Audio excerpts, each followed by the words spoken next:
നമുക്കിന്ന് ബ്രേക്ക്ഫാസ്റ്റ് ദോശയാണ് കേട്ടോ. ഇന്നത്തെ ദോശ പറ്റ അബദ്ധമായിരുന്നു കേട്ടോ. പുതിയ പൊടിയാണ് ഇന്ന് നമ്മൾ എടുത്തത്. അപ്പോൾ നമുക്കറിയണുണ്ടായിരുന്നില്ല എങ്ങനെയാണെന്നുള്ളത്. ഇന്നാണെങ്കിൽ ഞങ്ങൾക്കൊന്ന് പുറത്ത് പോകാനുണ്ട്, വേഗം പണി കഴിക്കണം എന്ന് കരുതിയിട്ട് ധൃതിയിൽ വന്നതായിരുന്നു. പക്ഷെ ഇതിമ കുറച്ച് സമയം പോയിട്ടോ. പക്ഷെ പണികളൊക്കെ വേഗം ഓടിപ്പടഞ്ഞ് തന്നെ തീർത്തുട്ടോ. അതിൻ്റെ ഇടയിൽ നമ്മൾ എന്താ പറയുക, മീൻകറിക്ക് അരക്കാൻ വേണ്ടിയിട്ട് വെക്കുക കേട്ടോ. ദോശക്ക് അരച്ചിട്ടുണ്ടായിരുന്നു, കുറച്ച് തേങ്ങ ബാക്കി ഉണ്ടായിരുന്നു. അപ്പോൾ കുറച്ച് മീൻകറി വെക്കാമെന്ന് കരുതി. മീൻ തലേ ദിവസം കൊണ്ടുവന്ന് ഉണ്ടായിരുന്നു കേട്ടോ. അപ്പോൾ പിന്നെ വേഗം പണി കഴിയുമല്ലോ. നമ്മൾ ദോശ ഇവിടെ ആയിക്കൊണ്ടിരിക്കുന്നത്. ദോശ ഒരു പശപശപ്പുള്ളൊരു പൊടിയായിപ്പോയി. പിന്നെ എടുക്കാൻ കുറച്ച് ബുദ്ധിമുട്ടുണ്ടായിരുന്നു. അങ്ങനെ കുറച്ച് സമയം പോയതാണ്. അപ്പോൾ നമ്മൾ മീൻകറിക്കുള്ള അരപ്പൊക്കെ റെഡിയാക്കുകയാണ് കേട്ടോ. മഞ്ഞൾപ്പൊടി, മുളക് പൊടി, മല്ലിപ്പൊടി ഒക്കെ ഇട്ടു. നമ്മൾ 2 ചെറിയ ഉള്ളിയും കൂടെ ഇട്ടു കേട്ടോ. അപ്പോഴത്തേക്ക് നമ്മൾ ചോറ് ഇവിടെ റെഡി ആയിട്ടുണ്ട് കേട്ടോ. ഊറ്റി വെച്ചിട്ടുണ്ടായിരുന്നു. അതിൻ്റെ അടിയിൽ വെള്ളം ഒന്ന് വറ്റട്ടെ എന്ന് വിചാരിച്ചിട്ട് കത്തിച്ചതാട്ടോ. എന്താണെന്ന് വിചാരിക്കണ്ട. നമ്മൾ ആമിദൂന് എത്ര ബ്രേക്ക്ഫാസ്റ്റ് വെച്ചിട്ടും കഴിക്കാൻ വിളിച്ചിട്ടും ആൾ വരുന്നുണ്ടായിരുന്നില്ല കേട്ടോ. അതും ഇതും പറഞ്ഞുകൊണ്ടിരിക്കും. അതിൻ്റെ ഇടയിൽ ഞാനിവിടെ ഉപ്പേരിയാക്കി വെച്ചിട്ടുണ്ട് കേട്ടോ. ചരങ്ങുപ്പേരിയാണെന്ന് വെച്ചിട്ടുള്ളത്. അപ്പോൾ നമ്മളിന്ന് ഉച്ചക്ക് ലഞ്ചിന് ഇങ്ങനെ തന്നെ വേഗം എത്താമെന്നുള്ള ഉദ്ദേശത്തിലാണ് കേട്ടോ. വലിയ പർച്ചേസിങ് കാര്യങ്ങളൊന്നുമില്ല, അല്ലറ ചില്ലറ സാധനങ്ങളാണ്. അപ്പോൾ വേഗം എത്താലോ എന്ന് കരുതിയിട്ട് ഉച്ചക്കുള്ള എല്ലാതും ആക്കിയിട്ടാണ് കേട്ടോ പോണത്. അപ്പോൾ നമ്മളെ മീൻകറിക്കുള്ള അരപ്പ് നമ്മളിതാ സ്റ്റൗവിൽ വെച്ചിട്ടൊന്ന് കത്തിച്ച് കൊടുത്തു കേട്ടോ.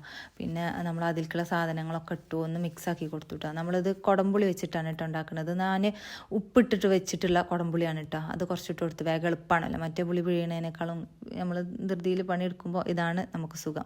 അപ്പോൾ അതിലത്തെ കുറച്ച് വെള്ളം ഒഴിച്ച് കൊടുത്താൽ അതിലത്തെ പുളി കൂടുതലും ആ വെള്ളത്തിലായിരിക്കും, ഉപ്പിട്ട് വെച്ച കാരണം. പിന്നെ അതിൽ പച്ചമുളകും തക്കാളിയൊക്കെ ഇട്ട് കൊടുത്തു. നമ്മൾ ആമിദൂന് ദോശ വേണ്ടാന്ന് പറഞ്ഞിട്ട് എന്നെ കൊണ്ട് ചോറും പപ്പടും മതിയെന്ന് പറഞ്ഞിട്ട് അത് ഇതാ വെച്ച് കൊടുക്കാൻ വേണ്ടി പോവുകയാണ് കേട്ടോ. ആൾ കഴിച്ചില്ല, ദോശ ഞാൻ കഴിച്ചില്ല. ഞാൻ പറഞ്ഞില്ലേ ഓരോന്ന് പറഞ്ഞുകൊണ്ടിരിക്കുന്നുണ്ടെന്ന്. അതിനിടയിൽ കറി അവിടെ തിളച്ചു. ഞാനിതാ വേഗം വന്നിട്ട് കറിയിലേക്ക് നമ്മൾ മാന്തലാട്ടോ, നമ്മൾ മാന്തൽ കറിയാണ് വെക്കുന്നത്. അപ്പോൾ മാന്തലൊക്കെ ഇട്ട് കൊടുത്തു. അത് ഞാൻ ഒറ്റ കൈ കൊണ്ട് വീഡിയോ എടുക്കുന്നത് കാരണം കേട്ടോ. അതിങ്ങനെ എനിക്ക് ഇടാൻ പറ്റണുള്ളൂ, അല്ലാന്നുണ്ടെങ്കിൽ നമ്മളിങ്ങനെ സ്പ്രെഡാക്കിയിട്ടാണ് ഇട്ട് കൊടുക്കുക.